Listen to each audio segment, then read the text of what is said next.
Habits are the silent architects of your life. They build your future one action at a time, whether you're aware of it or not. Some habits elevate you, while others quietly destroy your potential. Today, we expose the 7 hidden habits that could be holding you back and show you how to defeat them. Procrastination is one of the most destructive habits we battle daily, and yet it often disguises itself as harmless.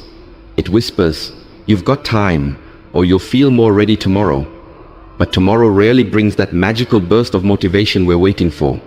What it does bring is more delay, more stress, and more regret. Procrastination is not just laziness, it's avoidance. It's the art of self-sabotage wrapped in comfort. It feels safe in the moment, but it's quietly stealing your future behind your back.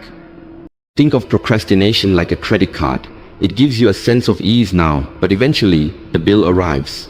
And the interest. It comes in the form of missed opportunities, broken promises to yourself, and dreams that never make it past the idea stage. Every time you delay that important task, you create a mental weight. That weight builds over time and turns into anxiety, guilt, and a loss of self-trust. You begin to question your own ability to follow through. You begin to see yourself as someone who doesn't finish what they start. And that belief becomes a self-fulfilling prophecy. But here's the truth. Procrastination isn't about time management. It's about emotional management. Most of us don't put things off because we're lazy. We put them off because we're overwhelmed. We fear failure, we feel uncertain, or we want to avoid discomfort. So instead of confronting the task, we escape. We scroll. We clean. We distract. But the task remains, quietly waiting for us, growing heavier the longer we ignore it. So how do you break free from the grip of procrastination? It starts by shifting your mindset. Most people wait for motivation to strike before taking action. But that's backwards. Motivation doesn't come before action, it comes from action. The moment you start, even in a small way, you create momentum. That momentum leads to motivation, and that motivation leads to more action. It's a cycle, but you have to be the one to kickstart it. The key is to start small. Overwhelm thrives in vague, large goals, but clarity kills procrastination. Take that big task you've been avoiding and break it down into tiny, manageable steps. Don't focus on the entire project. Just focus on doing the first 5 minutes. Often, that's all it takes. Once you begin, your brain switches from resistance to engagement. The hardest part is starting. But once you've started, the resistance begins to fade. It also helps to use simple tricks to hold yourself accountable. Set a timer for 10 minutes and tell yourself you'll just work on the task until the timer rings. Chances are, once those 10 minutes pass, you'll want to keep going. Remove distractions from your environment.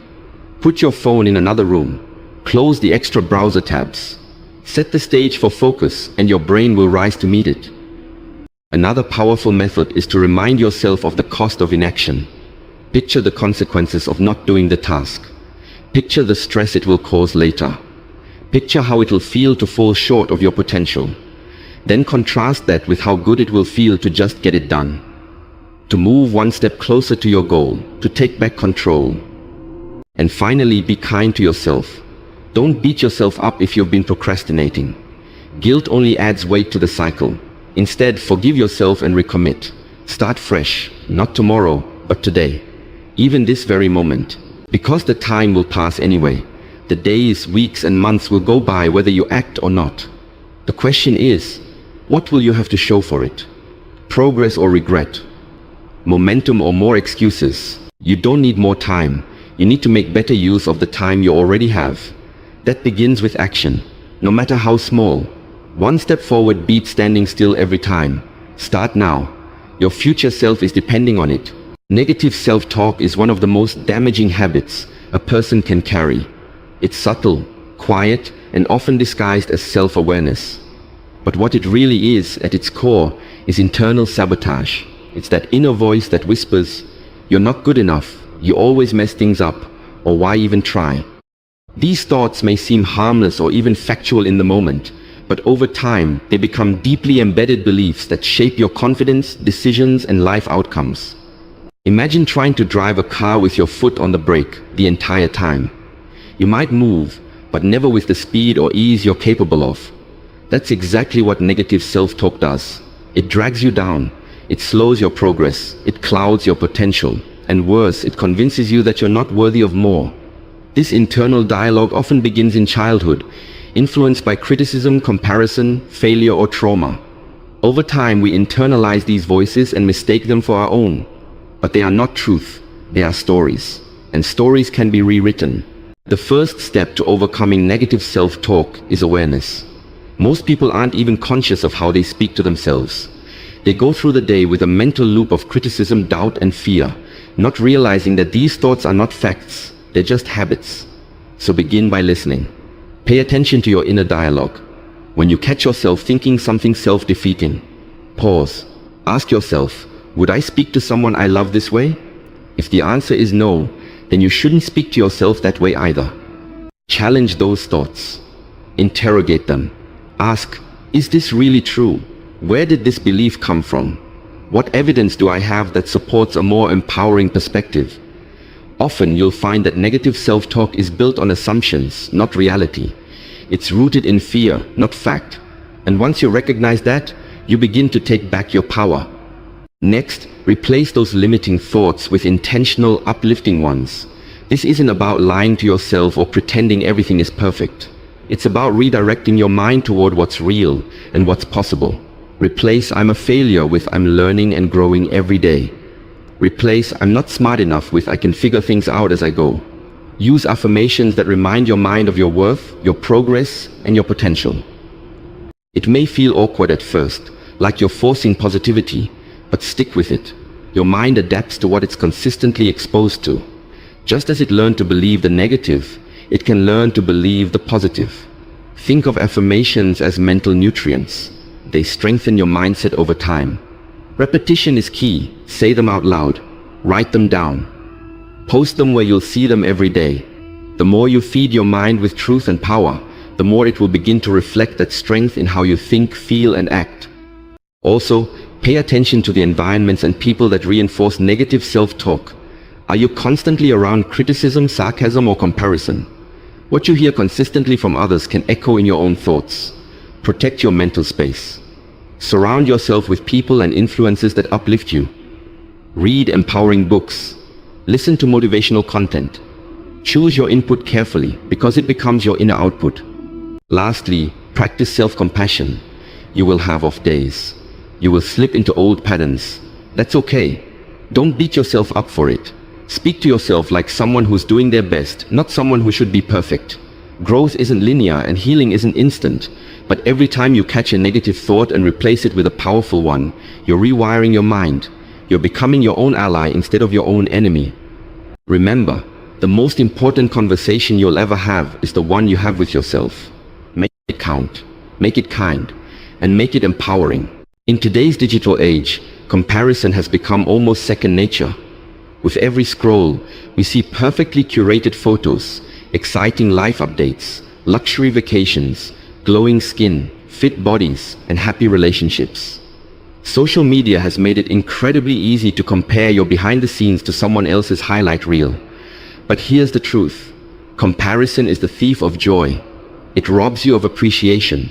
It shifts your focus away from what you have and zooms in on what you believe you're missing. And the more you compare, the more dissatisfied and disconnected you feel from your own path.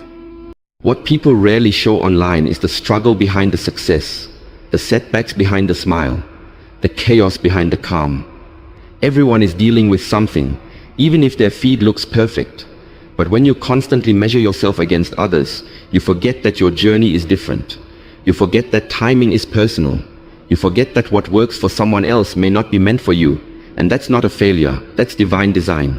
Your growth, your purpose, your lessons, and your blessings have their own pace. Trust it. Comparison often breeds jealousy, envy, or even self-doubt. It tells you that you're not doing enough, not good enough, not progressing fast enough. But here's what's powerful. You get to change the narrative. Instead of asking, why not me? Ask, what can I learn? Shift from comparison to curiosity. Use someone else's success as a spark, not a setback. If someone is doing well in a space you want to grow in, study them. Observe their habits, their mindset, their discipline. Let their progress be your blueprint, not your burden. The key to breaking free from comparison is awareness and redirection. When you catch yourself spiraling into envy or inadequacy, pause. Acknowledge the thought, but don't dwell there. Redirect your attention to your own progress. Ask yourself, where was I a year ago? What obstacles have I overcome? What am I proud of today? These questions bring you back to yourself. They remind you that your journey is valid, even if it looks different. They help you honor your pace and your process. Gratitude is another powerful weapon against comparison. When you focus on what's going right in your life, what others have no longer feels threatening. Gratitude grounds you. It helps you see abundance instead of scarcity. Start by listing 3 things you're grateful for every day, big or small. This simple habit rewires your brain to seek joy in your own life instead of longing for someone else's. Also, protect your energy by being intentional with what you consume. Unfollow accounts that make you feel less than. Mute the noise. Your peace is more important than staying updated with someone else's life. Choose content that uplifts, educates, and inspires you. Curate your environment the same way you would a diet, because what you consume emotionally affects your mindset deeply. Most importantly, understand that success is not a competition. There is room for everyone. Just because someone else is winning doesn't mean you're losing. Their light doesn't dim yours. We all rise higher when we celebrate each other's victories. So clap for others while still working on your own goals. Their progress has nothing to do with your worth. Stay focused on your lane. Trust your timing. Embrace your process. The only person you should compare yourself to is the version of you from yesterday. If you're growing, healing, learning, and showing up, that's enough. You're already ahead. You are not behind. You are exactly where you need to be. Keep going. Keep evolving. And remember, your journey is beautifully and uniquely yours. No comparison needed. Excuses are comfortable lies we tell ourselves to avoid discomfort. They're clever, sneaky, and often sound reasonable. But deep down, we know the truth. Excuses are the bricks we lay when we're building a wall between ourselves and our potential. Every time we say, "I'm too tired," or "I'm just not ready," we feed the illusion that conditions need to be perfect before we act. But here's the reality. Perfection doesn't exist. And waiting for the perfect moment often means waiting forever. Excuses come in many forms. I don't have time. I don't know how. I'm not talented enough. I've already failed before. These aren't facts, they're mental traps. They give you a way out, a back door, a reason not to stretch beyond your comfort zone. And while they may offer temporary relief, in the long run, they leave you stuck in the same place, spinning in circles, wondering why life isn't changing. The most dangerous part about excuses is that they feel justified. Life is busy. Things are hard. You do have fears. But using those truths as reasons to stay stagnant only delays your growth. Every excuse is an opportunity to either give up or level up. You get to decide whether your limitations define you or challenge you. The truth is, people with less time, fewer resources, and more setbacks have still succeeded because they chose solutions over excuses. If you want real progress, you have to take ownership of your choices. Stop blaming the schedule, the economy, the people around you, or your past. Take the power back. Ask yourself, what can I control right now? Because control equals freedom. When you shift from "I can't" to "how can I," everything changes. Suddenly, time is something you make, not something you wait for. Knowledge becomes something you seek, not something you lack. Fear turns into fuel. Failure becomes feedback. Excuses rob you of accountability. And accountability is where growth happens. When you own your results, good or bad, you also own your ability to change them. You stop being a victim of circumstance and start becoming the architect of your future. That mindset shift is everything. Because life will always throw obstacles. The difference between those who rise and those who remain is not their luck. It's their mindset. Winners find a way. Others find an excuse. Ask yourself, what's the excuse you keep using that's holding you back? Be honest. Is it the fear of failing again? Is it the belief that you're not ready? Is it the comfort of procrastination disguised as patience? Identify it. Name it. Then dismantle it. Challenge the excuse every time it shows up. Replace "I don't have time" with "what am I prioritizing?" Replace "I don't know how" with "who can I learn from?" Replace "I've tried before" with "this time I'll try smarter." You don't need more time. You don't need more motivation. You need more truth. And the truth is you are capable. You are resourceful. You are ready right now to take the first step. Excuses only have power when you believe them. So stop feeding them. Starve them with action. Even small action. Progress isn't always massive, it's consistent. It's daily decisions that say, I'm done settling, I'm done hiding, I'm done making excuses. Every moment you resist your excuses is a moment you reclaim your power. You begin to operate from intention instead of avoidance. You choose discipline over doubt. You move forward even when it's messy or hard or unclear. And that's when momentum builds. That's when transformation happens. Draw the line. No more waiting, no more blaming, no more excuses. Own your path. Take the next step, not tomorrow, now. Because your dreams don't respond to excuses. They respond to action. Multitasking is one of the biggest illusions of productivity. It feels like you're getting more done, like you're winning the day by juggling 5 things at once. But the truth is, multitasking doesn't make you efficient, it makes you scattered. It's not a strength, it's a silent saboteur. When you constantly shift between tasks, you lose focus, clarity, and effectiveness. Your brain isn't designed to fully engage in multiple complex activities at the same time. What you're really doing is task switching, and every switch drains your mental energy. Research proves it. Multitasking can reduce your productivity by up to 40%. That's nearly half of your effort gone, wasted, simply because your attention is divided. You might feel busy, but being busy and being effective are not the same. In fact, constant multitasking makes you more likely to make mistakes, forget details, and overlook important things. It creates a mind that's always running, but never arriving. And in the long run, it leads to burnout, anxiety, and mental fatigue. We live in a world that celebrates speed and hustle. Notifications, messages, open tabs, and constant interruptions trick us into believing that jumping between tasks is a sign of progress. But it's not. True progress comes from depth, not speed. It comes from presence, not pressure. Multitasking keeps you stuck in surface-level performance. You start many things but rarely finish them with excellence. You touch everything but master nothing. If you want real results, you need to slow down and focus. Single tasking is a superpower in a distracted world. When you give one task your full attention, you enter a flow state. Time slows down, creativity sharpens, ideas connect more easily. You become fully engaged with what's in front of you, and the quality of your work rises. Whether you're writing, speaking, planning, or even just listening, being fully present is what makes the difference. Start by becoming aware. Notice how often your mind jumps from one thing to another. Catch yourself reaching for your phone while you're mid-task. Observe how distractions creep in. Then begin training yourself to resist them. Set boundaries. Turn off notifications. Create focused blocks of time where you commit to doing one thing, and only one thing, with full intensity. The more you practice, the more your focus muscle grows. And when it's time to rest, really rest. Don't scroll your phone while watching a movie or answer emails while eating dinner. Give your mind and body the gift of full presence.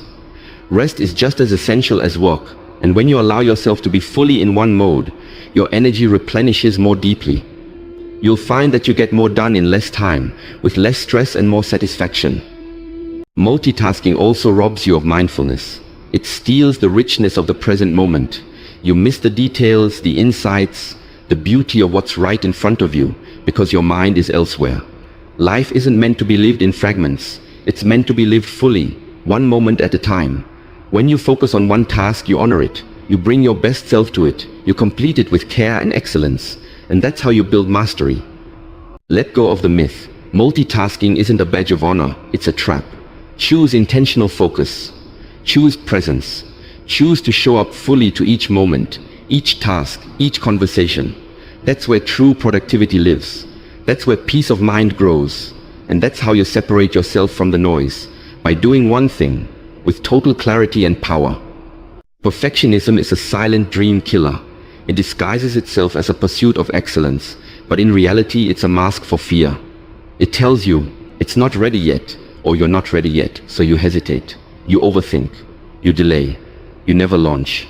And while you're polishing every corner, life is moving forward. Opportunities pass. Ideas fade.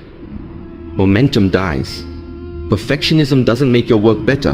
It keeps you stuck in a cycle of endless preparation and no execution. Perfectionism says, if it's not flawless, don't do it. But the truth is, nothing is ever flawless. Every masterpiece was once a rough draft. Every expert was once a beginner. Every success story was built on imperfection, trial and error. The pursuit of perfection keeps you in your head and out of action. And action is where growth lives. You don't grow by thinking. You grow by doing, learning, adjusting, and moving forward. When you aim for perfection, you set yourself up for disappointment. Because no matter how much effort you pour in, there will always be something you could have done better. And that mindset leads to self-criticism, burnout, and paralysis. It steals the joy of the journey. It disconnects you from progress and keeps your worth tied to impossible standards. Perfectionism is not about having high standards. It's about fear. Fear of failure. Fear of judgment. Fear of not being good enough. But growth doesn't come from avoiding failure, it comes from embracing it. Every mistake is a lesson. Every setback is feedback. Every imperfect step is part of the path to mastery. The sooner you accept that perfection is a myth, the sooner you free yourself to create, build, and become. Done is always better than perfect. You can revise something that exists. You can't improve something you never started. Start messy. Let it be raw. Let it be flawed. But start. Get it out into the world. Ship it. Share it. Speak it. Create it. Because it's only when you release your work that you begin to refine it with real-world experience, not just internal expectations. Progress thrives where perfection ends. When you let go of the need to get it exactly right, you give yourself permission to move forward, to experiment, to explore. You become more resilient, more creative, and more confident. You stop fearing mistakes and start learning from them. You realize that good enough is often more than enough to make an impact, solve a problem, or help someone else. Look at the people you admire, the leaders, the creators, the builders. None of them waited for perfection. They acted. They launched before they were ready. They failed, learned, and improved. Their courage to start imperfectly is what separated them from the crowd. You don't remember them for being flawless. You remember them for being bold, real, and relentless. So trade perfection for progress. Replace paralysis with momentum. Let yourself be a beginner. Let your first draft be ugly. Let your voice shake. Let your hands tremble. Just don't let that stop you. Because every step forward, even the messy ones, takes you closer to the person you're becoming. Perfectionism will always whisper, wait until it's better. But your greatness is built in the doing, not the waiting. Silence that voice with action. Give yourself grace. Celebrate your progress. Show up consistently, even when it's imperfect. That's how dreams are built, not in flawless execution, but in relentless effort. Let go of perfect. Embrace real. Take the leap. Start now. You don't need to be perfect. You just need to be in motion. Perfectionism is just fear wearing a mask. It pretends to protect you from failure, but really, it stops you from ever fully living. Your potential doesn't lie in flawless execution. It lies in your willingness to take imperfect action. Let go of the illusion that everything has to be just right before you begin. Life rewards the bold, not the perfect. Start where you are, use what you have, and do what you can. Progress will follow. Remember, perfection is a moving target. Chase growth instead, because your impact, your success, and your evolution are waiting on the other side of good enough.